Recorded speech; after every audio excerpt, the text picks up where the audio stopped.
Good morning, everyone. Got some real deep thinking I want to throw at you. Woo, buddy. It's going to be some good thinking time. If the United States of America is Babylon, Mystery Babylon, and American language, the language of the Americans, because it is different from the language of the English. What if, here we go, it's gonna tingle. What if the words that we are speaking with our English American language is a language of vibration used to worship the king of Babylon? We are vibration, by the way, and our words make vibrations. You can feel them in your ears right now as I speak with my voice. But vibrations change DNA.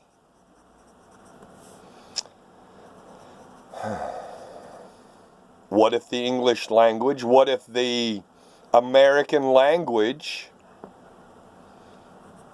is the language of the God of this world, brought into effect by so many changes, little changes? How good words turn bad, how bad words turn good. For example, the word gay used to mean happy-go-lucky. Now it has a connotation of homosexuality. In fact, if you look it up, it means homosexual male.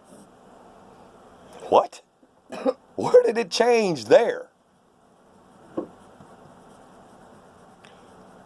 Why would we want to use a word that means something good and change it into something derogatory? Doesn't make sense. Until you look at the fact and understand that this world, this Babylon, this mystery Babylon, the rulers of this world, the rulers of this kingdom, this Babylon we're in, they're using every means necessary to confuse us and to fuddle us. Just a simple question. What if the words that we use to speak, our sentences, our scriptures, whatever, don't really mean what we think they mean? If this world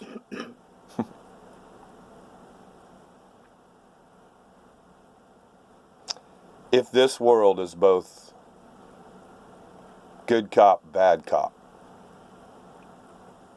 in both directions, if it is that, then I have to believe that the language that we speak with our mouth, that we've learned to speak in this matrix, would have something to do with the good cop, bad cop mentality, and it's still good words, bad words, still the same. They're words. They're vicious. They're nasty. They're cruel. They're beautiful. They're wonderful. They're brilliant. All in the same day. All at the same time. One word can mean one thing to one person. Nasty, ugly word. To another person can mean completely opposite. Wonderful, total, beautiful word. How is that? It's through understanding, through vibration, through experience in life, Doesn't matter. Good cop, bad cop. Still, their words, they attack, they defend.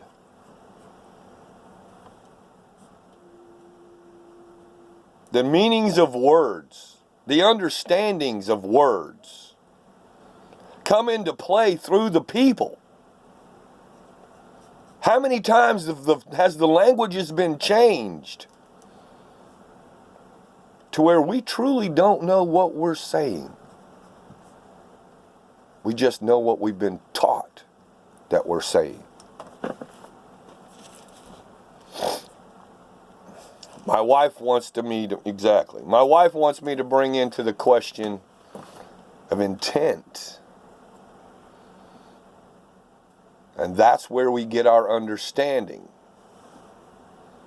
For example, in the South, you hear a lot of people, especially young country bumpkin kids, say "nos to," in case you don't understand what that means. We were nos to go over to get our friends so they could come over, which means they were supposed to. But what happens when 3 generations from now, "nos to" really means supposed to, and there's no longer a supposed to in the dictionary? But what if "nos to" means a person of ignorance? So every time you got to go over and do something, you become a person of ignorance. I don't know if that's what it means. I'm just giving an idea, an understanding, and an example. Just a word. It's just a word. But what's your intent? But what's your intent? What's the example of what your words mean? Because the universe hears your intent. They don't know your words, because words are just simple vibrations. But they take the vibrations and your intent. And that's how it goes. That's how they read you. That's how other people read you. But again, I want to go back to this. How do we make words not affect us? How do we make words? Exactly. Thank you, baby. How do we make words not affect us?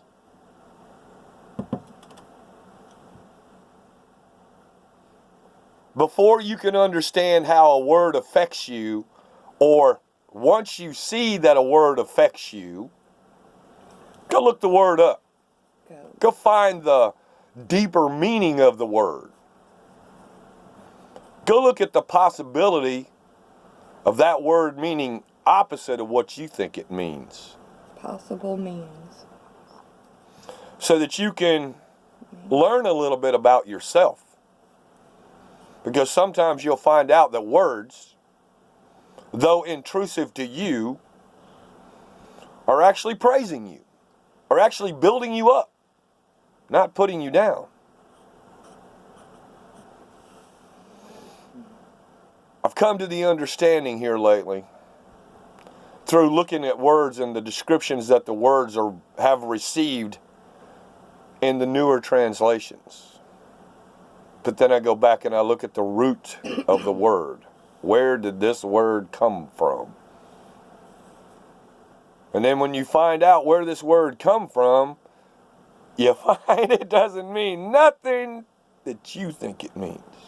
It's in fact completely opposite.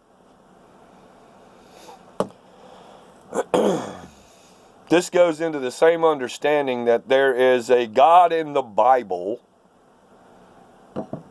who is a God that is not the Father. Yet he calls himself God. And through the understanding of what it means today, we believe that the God of this world is the only God there is. That cruel, jealous, nasty God is also the loving, forgiving God at the same time. That just hurts me when I say that.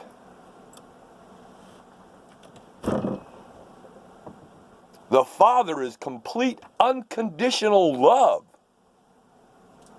How do you have jealousy in that? How do you have anger in that?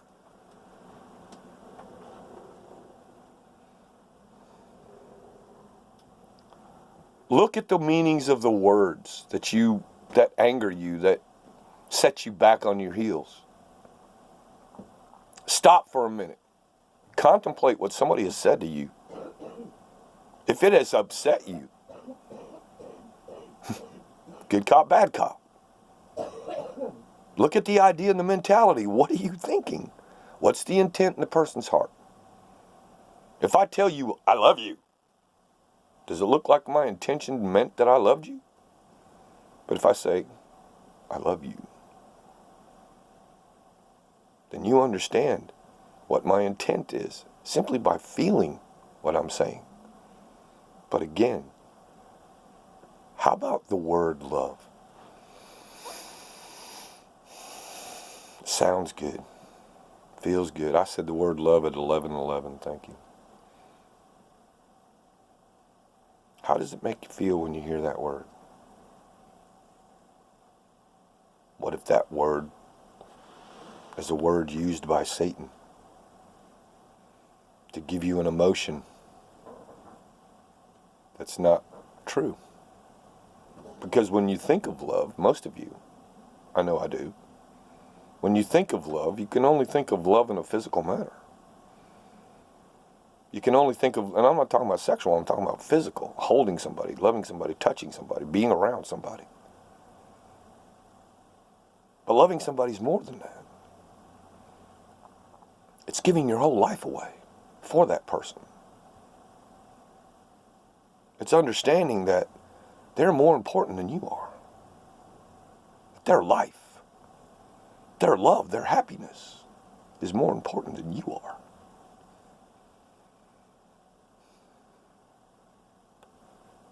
I didn't know this video was going to go there. But the meanings of words, though they could be harsh, may not really be harsh. And words that are soft may not really have a soft meaning. When you get an understanding that, or when somebody says something to you that is hurtful or painful, go look up the words that bother you, the original meaning of the word. Learn from your agony. Learn from your diversity and adversity.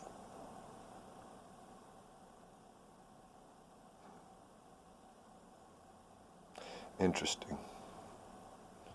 University.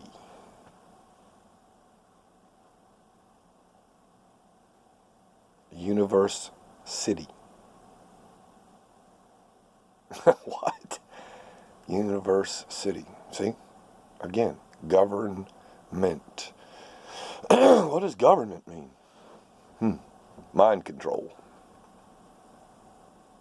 Mind control. You want to vote for government? Not me. Sovereignty. Ruling self. At least that's what we think it means. Anyway, my friends, some deep thinking here. Try to understand that this matrix system that we're in has got traps and catches and falls. And there's very dangerous things that are happening out there. And they happen mainly through our words and intent. My brothers and sisters, I love you. I want you to see yourself as we do, my wife and I. You're beautiful creatures of light. You're wonderful creations of the Father, the loving Father, the the unconditional, totally forgiving Father. The life of the party within us, not the death. He is life. Recognize the understanding of the words and the intent. Thank you. Thank you for listening. Thank you for going through this video. I hope it makes sense. I hope it gives you deep thinking. Because that's the purpose of what Sandra and I are here for, is to get your minds working. We love you. And we'll talk to you soon.